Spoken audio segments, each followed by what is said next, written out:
For decades, absolute military supremacy in the Middle East was built on a very specific foundation: heavily fortified, multi-billion-dollar air bases projecting power across the desert. But the mathematics of asymmetric warfare have inverted that model. The U.S. has absorbed an estimated $60 to $80 billion in military losses against an adversary spending a fraction of a penny on the dollar. The defense driving this math relies on geography. Iran houses its core retaliatory assets deep inside complex, networked dirt tunnels. Multi-million-dollar Western bunker busters are largely ineffective here because striking a tunnel entrance rarely neutralizes the facility underneath. On the offensive side, the weapon of choice is the Shahed-type drone, a mass-producible unit that costs roughly $30,000 to build. These cheap airframes are weaponized by integrating commercial off-the-shelf technology. They utilize Starlink networks for real-time encrypted control and tie into systems like Beidou, a global commercial satellite navigation network, to achieve meter-level targeting precision. This creates an unwinnable financial loop. When a military is forced to fire a Patriot interceptor missile, costing anywhere from $1 to $4 million, to shoot down a $30,000 drone, it systematically bankrupts its own defense budget. The drone swarms target a specific operational vulnerability: U.S. sensory awareness across the entire region. This map outlines the scale of the damage.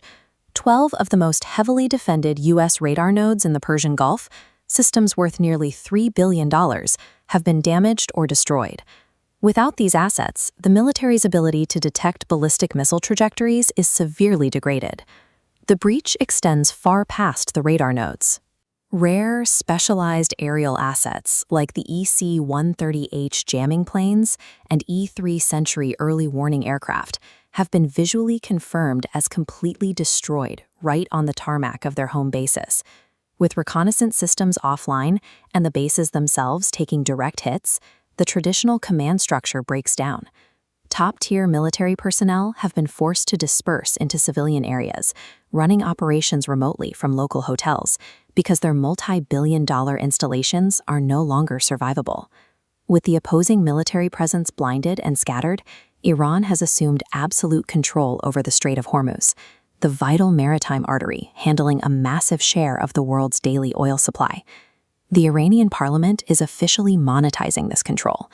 The Wall Street Journal reports approved legislation implementing a mandatory toll system. The rules are specific. U.S. and Israeli vessels are banned. Allied shipping can safely transit, provided they pay the new toll strictly in Iranian rials. This functions as a targeted financial trap for the petrodollar.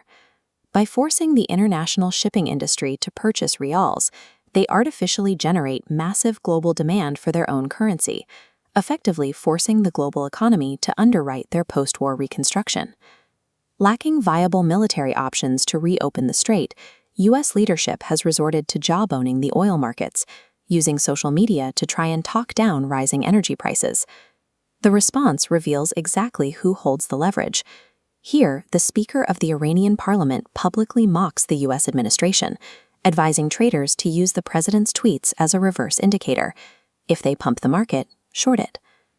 The geopolitical reality has shifted to the point where Iranian embassies openly broadcast Lego animations to troll a superpower, highlighting its inability to secure a vital global trade route.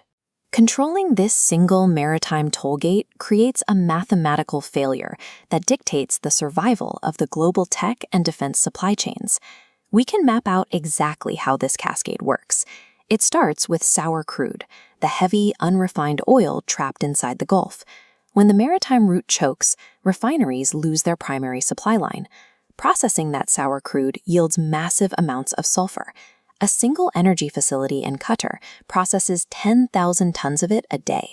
The moment the crude stops flowing, that sulfur production begins to collapse. Without this sulfur, local production of sulfuric acid contracts. Because acid is highly toxic and regulated for transport, regional stockpiles are kept lean, and global arbitrage is physically impossible. You cannot ship in enough volume to cover a sudden industrial-scale gap. That chemical shortage hits the Democratic Republic of Congo and Zambia, which produce 70. Extracting these metals requires millions of gallons of sulfuric acid every day. When the acid supply chains break, the mining operations grind to a halt. Without steady raw copper and cobalt, the manufacturing of electrical transformers crashes. That halts the expansion of the power grid, which directly paralyzes the semiconductor industry and Western defense manufacturing. Success wasn't found in matching the West's multi-billion-dollar arsenals.